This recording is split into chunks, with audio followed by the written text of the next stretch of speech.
काँग्रेसचे नवनिर्वाचित प्रदेशाध्यक्ष हर्षवर्धन सपकाळ यांनी गुरुवार रोजी किल्ले रायगडावर छत्रपती शिवाजी महाराजांना अभिवादन करत सरकारवर हल्लाबोल केला।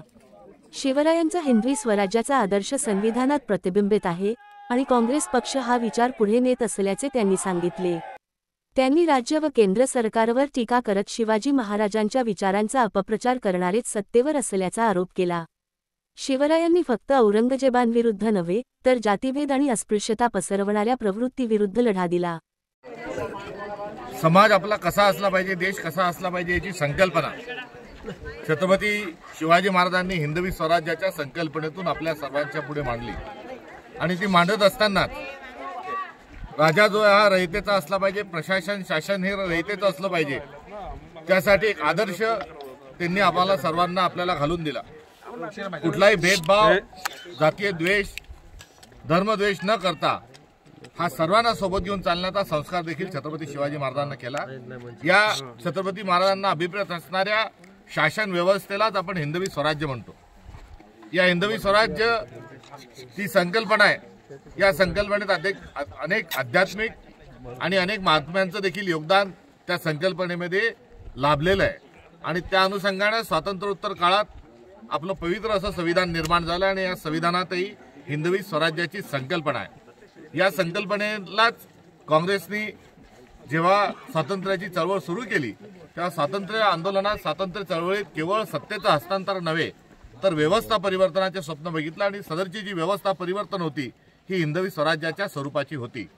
त्यामुळे काँग्रेस पक्षाचं ध्येय, धोरण, तत्व ही कोणत्याही दुसऱ्या तिसऱ्या विचाराची नसून ती स्पष्ट स्वरूपामध्ये हिंदवी स्वराज्यावर आधारित आहे आणि या छत्रपती शिवाजी महाराजांना मानाचा मुजरा करण्याकरता आणि हिंदवी स्वराज्य स्थापन करण्याच्या अनुषंगाने त्या विचाराचं संवर्धन आणि संरक्षण करण्याकरता काँग्रेस पक्ष बांधील आहे आणि मी देखील काँग्रेस पक्षाचा प्रांताध्यक्ष झाल्यानंतर आज या ठिकाणी शिवाजी महाराजांना अभिवादन करण्याकरता आणि माझ्यासारखा एक मावळा, माझ्यासारखा एक सैनिक हिंदवी स्वराज्याच्या संकल्पनेकरता कटिबद्ध आहे ही प्रतिज्ञा घेण्याकरता मी आज या ठिकाणी आलेलो आहे।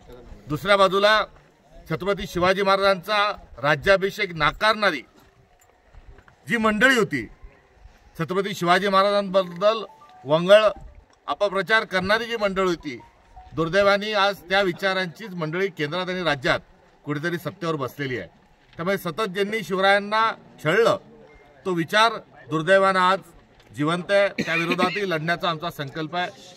छत्रपती शिवाजी महाराज केवळ आदिलशाहीच्या, निजामशाहीच्या आणि औरंगजेबाच्या विरोधातच लढले नाही तर ते तात्कालीन स्वतःला धर्ममार्तंड समजणारे आणि या भारतीय आपल्या संस्कृती परंपरेवर स्पृश्य अस्पृश्यता, भेदाभेद हा त्या ठिकाणी अस्पृश्य आणि हा असमाजवादी आणि चुकीचा विचार घेऊन जी काम करणारी मंडळी होती त्यांच्या विरोधात छत्रपती शिवाजी महाराज हे लढले।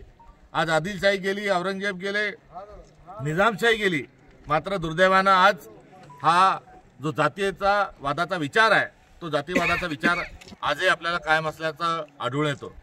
आज शिवाजी महाराजांची मला माफी मागावीशी वाटते कारण आज शिवाजी महाराज आमचा स्वाभिमान आहे, आमचा अभिमान आहे, मात्र आजही त्यांच्या विरोधात अपप्रचार करणारी मंडळी थकलेली नाही आणि या मंडळीच्या पाठीशी कुठेतरी राजआश्रय पण आहे हे देखील एक चित्र आहे।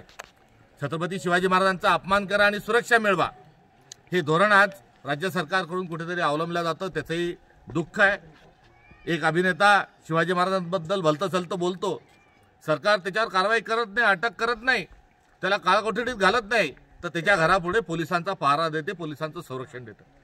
एक इतिहासकाराला शिवाजी महाराजांच्या बद्दल अपशब्द फोनवर बोलून एक इतिहासकाराला निनावी फोन येतो, तो निनावी नसून तो एका सरकारमधल्या धार्जिण्या एका माणसाचा फोन येतो आणि तो फोनवर केवळ इतिहासकारांनाच धमकत नाही तर शिवाजी महाराजांबद्दलही भलतं सलतं बोलतो। त्यामुळे तोही अपमान करतो, त्यालाही संरक्षण दिलं जातं।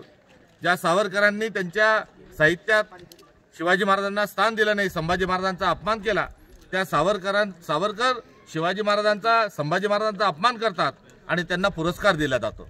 त्यामुळे अपमान करा, पुरस्कार घ्या, अपमान करा, सुरक्षा द्या, हे जे आज सरकारच्या वतीनं जे सुरू आहे त्याबद्दल मी दुःख आणि खंत व्यक्त करतो आणि छत्रपतींची माफी मागतो की आज आपल्या माघारी आम्ही आपल्या विचाराचं जतन करण्यात कुठेतरी कमी पडत आहोत।